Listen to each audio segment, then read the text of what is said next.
Joining me now is Ron Coleman, Carpe Donktum's lawyer, who is going to be defending him against this completely ridiculous, in my opinion, lawsuit about his meme. Ron is an attorney who set precedent with the Supreme Court recently, proving that we can trademark names that some people may find offensive. They can't deny trademark applications based off of a snowflake's opinion that some may find the business name or a band name offensive. And it's great to talk with you, Ron. And this lawsuit, I've read through it. I think it's so absurd in so many different ways. I don't even know where to begin. Where do you want to begin with this, what I would say, a laughable slap lawsuit in a sense? Well, Mark, first of all, it's nice being on a show with you after all the years that we've known each other online. It is, I will say this much, it is a veritable feast of silliness, this lawsuit. So you don't have to be a lawyer or an experienced lawyer to recognize that there's something very, very frivolous about a lawsuit that makes claims against a guy like my client and the President of the United States as a co-defendant for anything. No.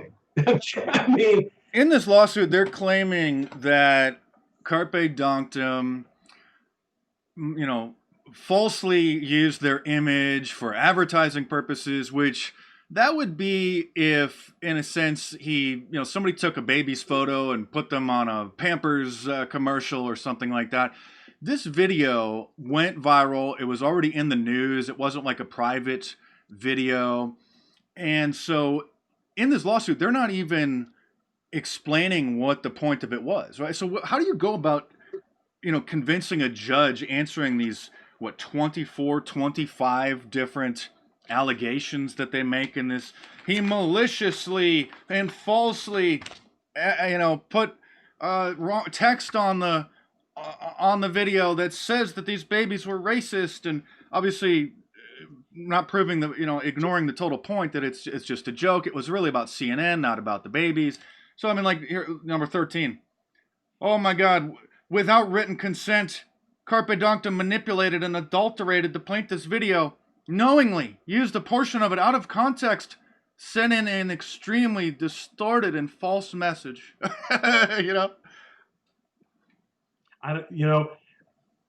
There are when I say that this is a feast, there are a lot of ways we can go in terms of making the most use of these silliness of the lawsuit.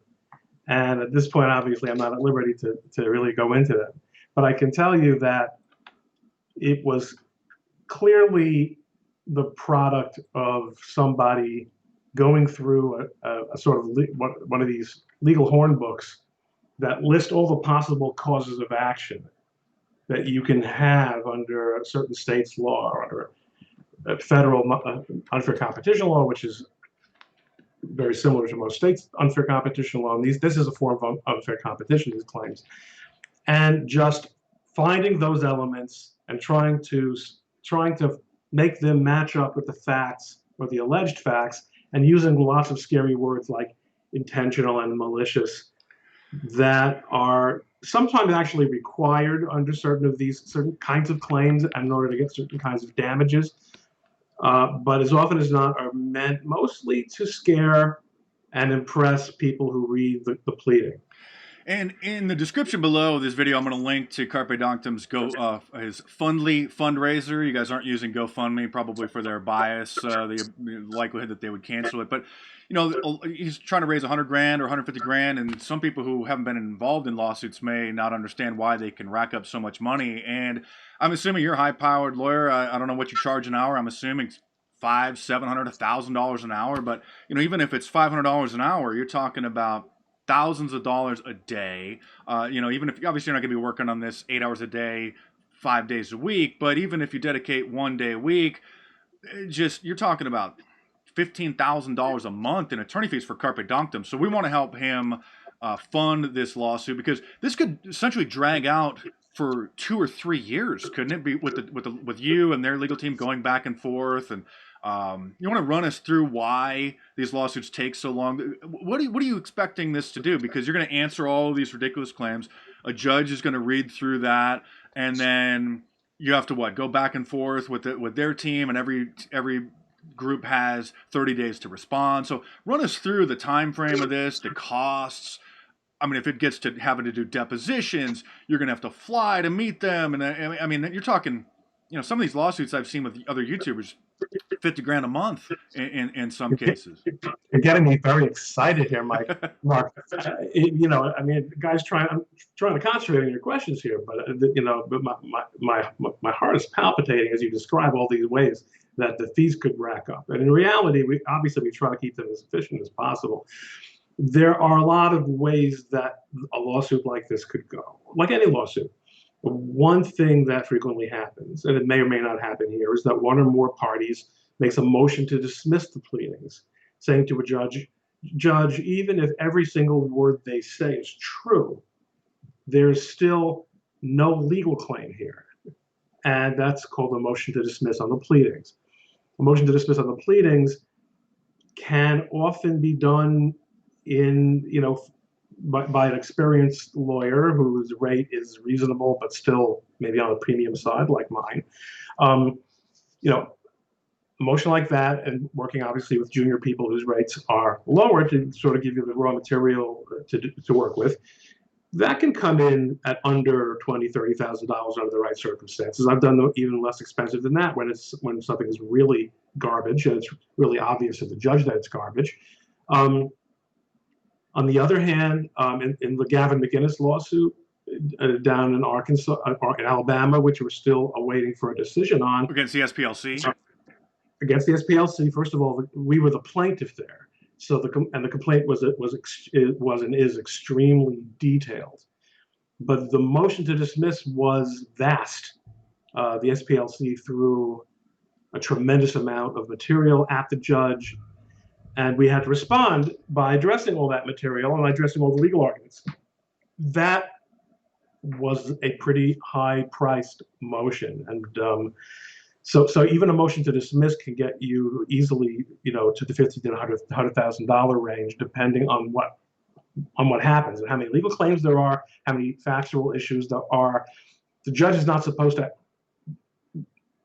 examine factual issues, but in certain kinds of cases, at the end of the day, he or she really does have to. So that kind of, that response to a lawsuit, a motion to dismiss on the pleadings, usually is something that you cycle through within a couple of months after the papers are filed. Here we have two different defendants. You have Carpe and you have the president.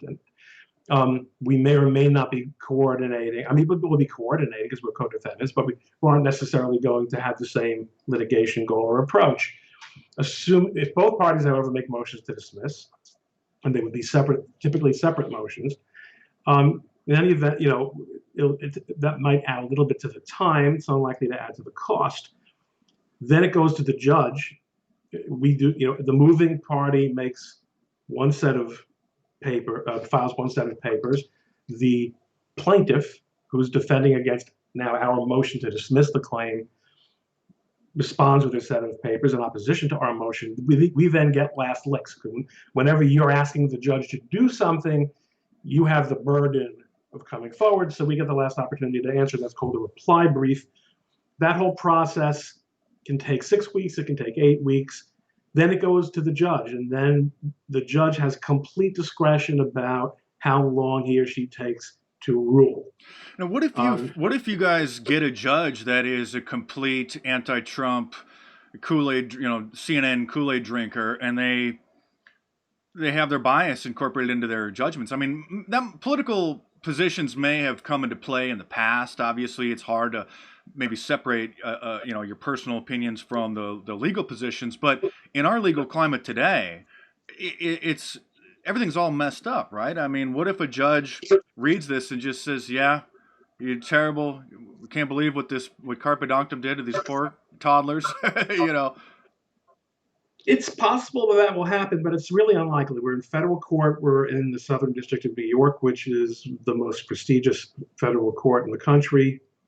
The judges there really have a lot of self-respect. They come to work looking to do their jobs right. Um, I do not think of this as a case that is. Actually, I should point out it's filed in New York State Supreme Court. It's not in federal court. There's a very clear tactical reason that it was not filed in federal court. It may end up in federal court. That's an issue that's still on the table. Even then, the New York Supreme Court, which is what the trial level court is called in the New York State system, especially in New York County, the judges have a lot of self-respect, and they're not nearly as political as people think they are. They also know that they're going to be reviewed, and there's going to be a lot of eyes around the country on the case. And this is also there's a free speech aspect to this, and I think unlike many of the cases that have come before judges, such as involving the president's finances, business activities, this is really a very straight. Like you said, this would be a slap suit if New York had a strong slap statute. It doesn't really apply. I think we haven't ruled it out here. So there is a point at which judges, even if they have all the political juice in the world running through them, still have enough self-respect and respect for the job that they are paid to do, that they're going to do it right. So I'm not too worried about that in this particular case. But we're only talking here about that motion to dismiss. Even if the motion to dismiss is as good as I think it's going to be, if we make it, if that's the approach we take, there's still a possibility that we lose it for any number of reasons. Could it be a political reason? I hate to think so. And they're claiming emotional distress, and oh my God. And I mean, pretty much every one of these points can be answered with, it was a joke. The joke was on CNN, not about the kids. They didn't mention anything about the second half of the video where it says, here's what really happened. It's like they didn't get the joke. Are these parents, have they been duped by an attorney who's just going to bleed them dry for this? Or are they doing this on a contingency basis? Because they must know that this has the potential to cost them $100,000, $250,000 and drag this out for 2.5, 3 years. Are they being duped by a money, hungry lawyer? In your opinion, I'd imagine that kind of thing happens all the time, right? Where a lawyer is like, "Oh yeah, you definitely got a case," and they know there's not a case. They just need something to do. It happens all the time. It's happening every minute that we're talking. It's happening somewhere in America.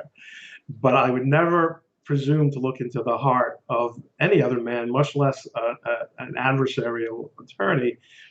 We don't know what's going on over there, what their arrangement is, whether it's a contingency, which all things being equal seems likely here, or whether somebody just wants to get his name splashed around in the papers.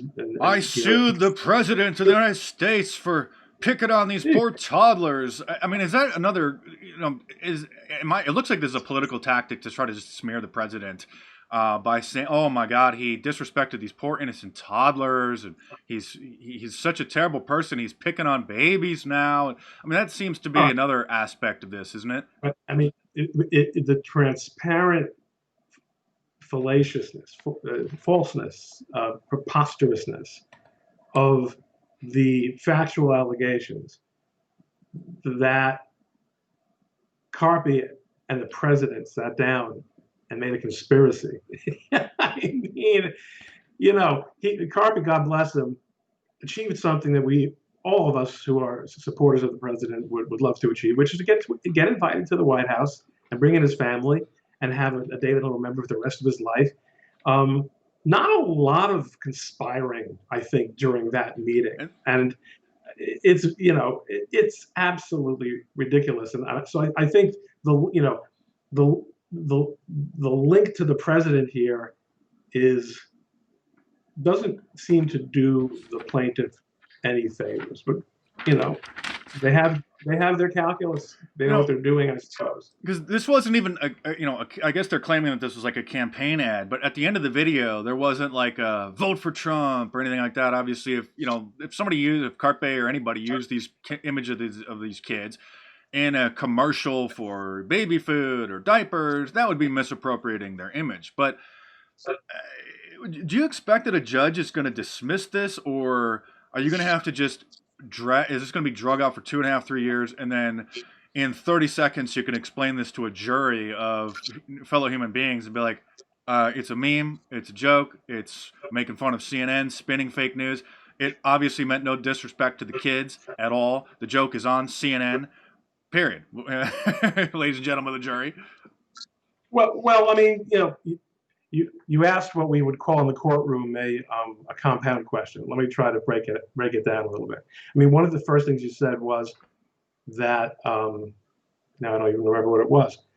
That is this going to go to a jury? Do you think? What are the odds that it goes to a jury? And that that's really unlikely. Okay, even first you've got the motion to dismiss possibility.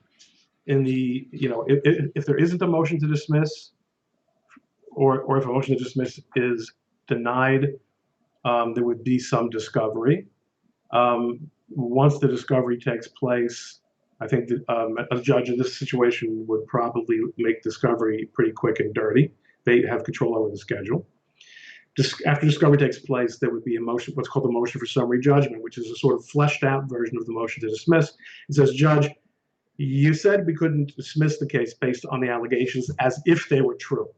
Well, they've had the opportunity to prove whether or not they're true, and they haven't. And the evidence they've come up with is so paltry and so absent that we shouldn't waste the time of a jury having a trial, and then the judge decides whether or not that argument is the case. So getting past a motion to dismiss if one is made, and then getting past a summary judgment motion if one is made, going to trial. I mean, look, I love trying cases. Love it. I love trying easy cases too. And I like juries. Sometimes I think juries might even like me. Well, because instead of then just one judge having to read through their allegations and your responses, I would think that if you can get a jury of 12, fellow human beings, in 60 seconds, they could decide like, wow, this is ridiculous. Yeah, not guilty. And then I guess because this caused Carpe Donktum's Twitter account to be taken down, in Carpe's statement, he said that he's considering taking action against them to, in a sense, get them to retract their claims. Are you gonna do that? Is that still something that Carpe is considering? That's something Carpe is considering, and that we're considering along with him. Yes, I mean, they went through the trouble of bringing him to court. They have done him some damage, and he is in a good position now to take action to get some compensation and perhaps get reinstated somehow. I mean, remember, Twitter's not a party to this lawsuit, but it is entirely possible that would happen.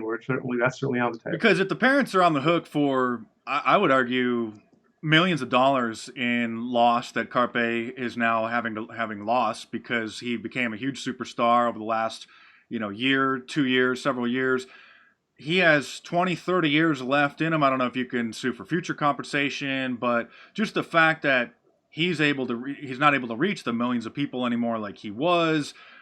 If the families are on the hook for the loss of his future revenue and viewership and fame, if you want to call it that, they may have to go to Twitter and beg Twitter, say, oh, please retract this DMCA, or please reinstate his account so that we're not liable. And Twitter doesn't have to really do anything that they don't want to, but just then now Twitter's going to be screwing over the parents instead of Carpe Donktum, who obviously they want to penalize as much as possible. So I guess what factors are going to go into that? Because he's on Parler, Carpe's on Parler, but it's still kind of a niche platform, not as mainstream as Twitter. So when's he going to be deciding whether or not to take that course of action? Well, I mean, you asked two questions. One is what factors would go into the compensation, and one is whether is he going to seek that compensation. When someone is damaged by someone else's actions and seeks legal compensation for that damage, he is nonetheless obligated to mitigate the amount of his damages. In other words, if someone gets fired wrongfully, he can't then say, "Well, because I'm going to make a lawsuit. I'm going to file a lawsuit against my former employer. I'm going to sit at home for the rest of my life." No, you got to try to find a job. And if the new job pays $20,000 less than the old job, now we're starting to see the quantum of damages. Carpe loves what he does, and what he does, he's doing it in as many other platforms as he can. But yes, having been kicked off Twitter is a gigantic difference. That's the kind of thing that we sued Care for on behalf of the Laura Loomer in a case where the appeal is now pending. We believe it's very clear that there could be third-party liability for getting somebody tossed off. The tortious interference, where the third party is interfering with your contract between the social media platform. Contract or an expectation of economic benefit, yeah. So we're looking at that. We're certainly exploring that. As you say, Carpe did include it in his statement, and it's something that we think is a real possibility. That does have the implication that the litigation, even if there is a motion to dismiss, if it's coupled with counterclaims, isn't necessarily going to be over all that fast. Now, they may in turn make a cross motion to dismiss our pleading, or their own motion to dismiss our pleading. That's now you're seeing how the dollars start to add up, and the time starts to add up, and for us, the fund starts to add up. And I guess, what are they expecting out of this? I suppose publicity, possibly. They just expecting the president to offer them, $100,000, and oh, we're so sorry. Here's $100,000. Yeah, well, yeah, here's $100,000. Just go away. What do you think they're expecting out of this? What damages do they actually have? They don't have damages. They clearly don't have damages. And they clearly don't have a valid legal claim. People bring meritless lawsuits all the time, sometimes hoping that there will be a settlement because, what's called a nuisance settlement. The Trump organization, I think, was not in the habit before its head became president of making payments, nuisance payments. But I mean, any large corporation does. It's just part of the cost of doing business. But at this stage, it would obviously be a very bad precedent for the president to do that. I would think. I'm not representing him in this case. To make any kind of payment, because all that does is invite the next schmo to go and file a meritless lawsuit, hoping for his payday. So I imagine it will be very vigorously defended by the president. What the tactics and strategies of that team are, I do not yet know. I mean, what they intend to get out of this, Mark, I cannot tell you. And doesn't this case have the potential to set a new precedent regarding memes? Because, you see these crazy feminists that become a meme of themselves for months or perhaps even years, and what's to stop them from arguing and saying, oh, you made a meme about me and you have a Patreon account and you specifically made the meme to, to gain followers and use my image commercially. Doesn't this case have the ability to set a precedent for memes in general? It might. First of all, there's the open question, I think, of what is considered a meme. Is this a meme or is this just a parody video? Yeah.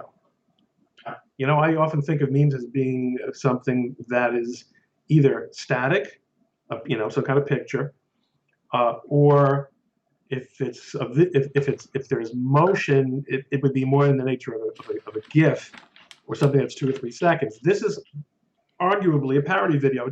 That doesn't, as far as I believe, make any difference what we call it under copyright law.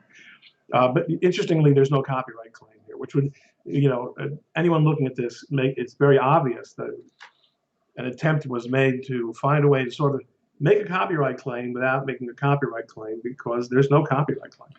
I'm reading through some of these complaints here. The defendant, Carpe, he added fraudulent text over the manipulated video, further distorting it, improperly applying the CNN chyron, referring to it as breaking news.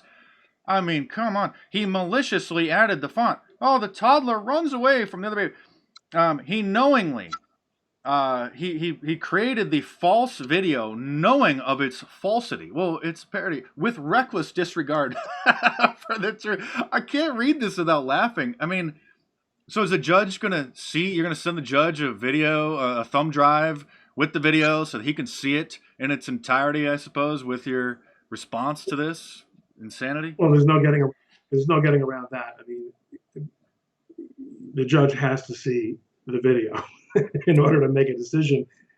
First of all, regardless of whether there's going to be a motion to dismiss, if the judge hasn't already seen the video, I imagine the judge will have seen the video before the initial conference with the attorneys, just to understand what the case is about, and whether we submit it or whether someone in chambers fires it up on their computer. It's something that is entirely relevant. If someone makes a lawsuit involving defamation, you don't have to read every single defamatory article if you're the judge. You read what the parties put in front of you. You're talking here about a very short piece of video, and look at it, and the judge is going to very quickly get a sense of what's going on here and why his time or her time is being wasted. Unfortunately, I don't know if you want to explain slap lawsuits. And I guess we should have explained what discovery is for those who don't know. But, a slap lawsuit, you want to just explain what a slap lawsuit is and why you can't file a motion to dismiss based off that in New York? Well, there are states that have statutes called anti-slap lawsuits, and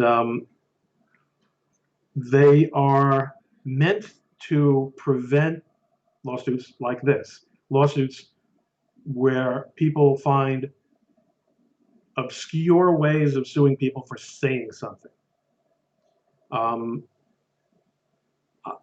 I have litigated slap lawsuit issues in California, and I've written on the topic of slap statutes, which I'm actually not necessarily an advocate of. And so some of my First Amendment lawyer friends have very different views of it than I do.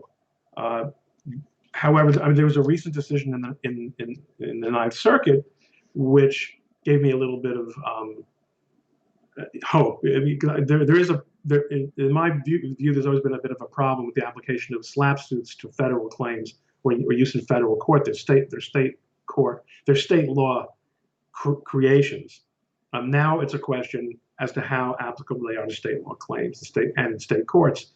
But different states have different policies, and New York and New Jersey, where I primarily practice, don't have slap statutes. Or New York does have a slap statute, but it's really a low-level kind of thing. It deals mostly with comments involving government, and doesn't no implication of that here. So we're not going to be able to and one of the things about some of the more powerful and effective anti-slap statutes is that they not only make it possible to dismiss a lawsuit, but they also make it possible to recover attorney's fees for the filing of a slap lawsuit. And that's a big deal because it's a general rule under what's called the American rule as opposed to the English rule. Each side bears his or her own costs almost regardless of the outcome. There are some statutes where that rule is put into play, and the judge has discretion or sometimes no discretion to award fees. And in many states, anti-slap laws do come with attorney's fees. So the choice of suing Carpe, who lives in the Midwest, in New York, certainly had something to do with the fact that New York is basically a slap-proof jurisdiction. On the other hand, New York judges both federal and state New York judges, are very, very familiar with media-based claims. They see them all the time. New York, what's left of New York, is still the media capital of the country and probably of the world. So judges are very familiar with these kinds of claims. They aren't necessarily big fans of them. So it was it's a mixed bag here, bringing this case in New York. But I'm glad they did for my sake, because it'd be harder for me to work with Carpe out where he lives. Although I would have taken the case no matter what, because we're friends, and he wants me on it because I'm great at this stuff. And and then again, I want to leave a link to the Fundly fundraiser page down in the description below, because I want everybody to support Carpe. And I called him and congratulated him. Ordinarily, if a friend of mine was sued, I'd be like, "Oh man, this is terrible." But I called him and I was like, congratulations, man, because you can't have a better co-defendant than the President of the United States. But I'm sure that it still is. It's a mess. It's stressful. It's going to be costly regardless of what happens. And, that's why, just from me, I spent thousands of dollars a year just consulting with my lawyer on potential things and having them review contracts, or potential problems come up. And I say, hey, what do you think about? And, 30 minutes, an hour goes by, and, there's $500, there's $700 gone.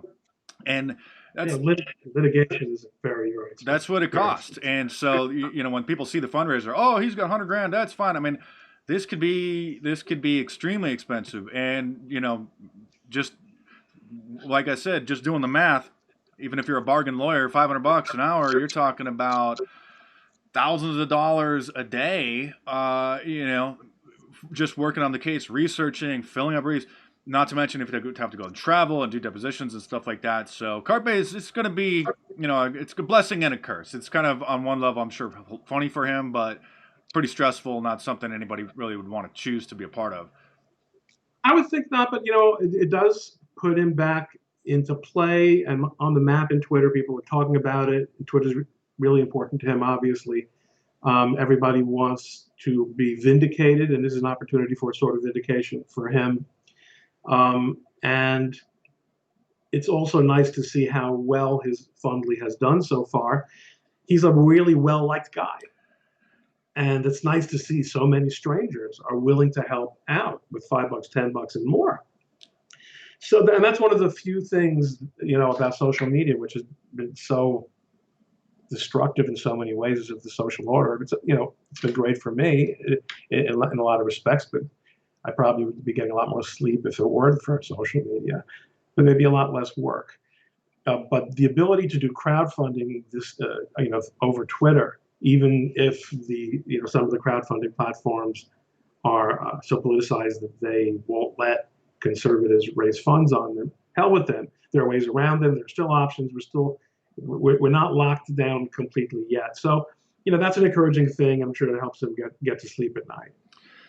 And I guess this is a perfect example of the Thestreisand effect, because if these parents, as they allege in their complaint, they were just so horrified that the president did this to their kids, well, now everybody wants to see what the fuss is about, everybody who missed it now. And now people can show it, and it's clearly fair use in a news channel like mine, and I guess they could sue, but they have zero standing whatsoever regarding that, because now we're showing a little clip of it. Here's what the fuss is about. Now they've just opened the door for fair use to be applied in discussing this lawsuit. Now everyone's seeing the meme. That cuts both ways. That cuts both ways, because what a plaintiff can say is, look, it's out there, and it's going to be out.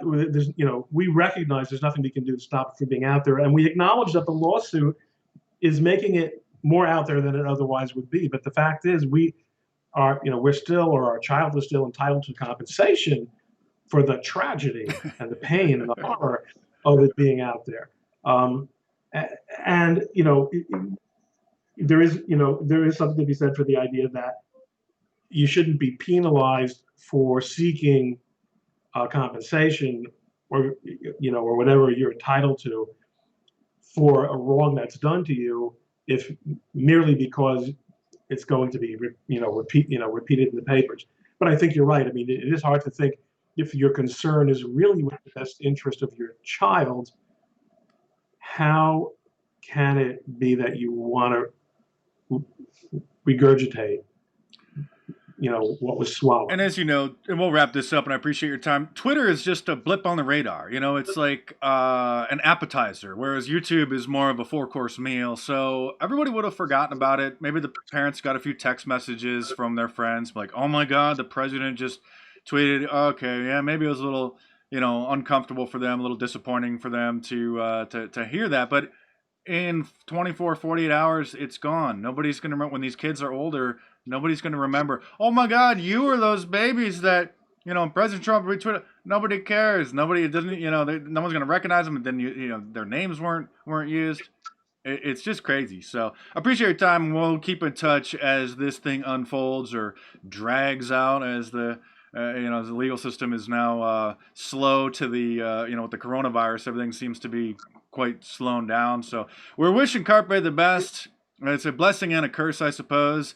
It validates his hilarious meme making work, but at the same time, it's now it's a little hassle for him, and so we'll keep in touch, and hopefully you'll keep us posted on how this unfolds, and then at some point in the future we can celebrate when we are victorious. Please God. All right. Thanks Again, Ron. Ron great Coleman, and anybody wants to support the law, support Carpe Donktum against his, against what I would say is attempt to censor and silence him. The link is in the description below to his Fundly page. And thanks again for your time. And stay tuned because we'll have some updates for you at some point in the future.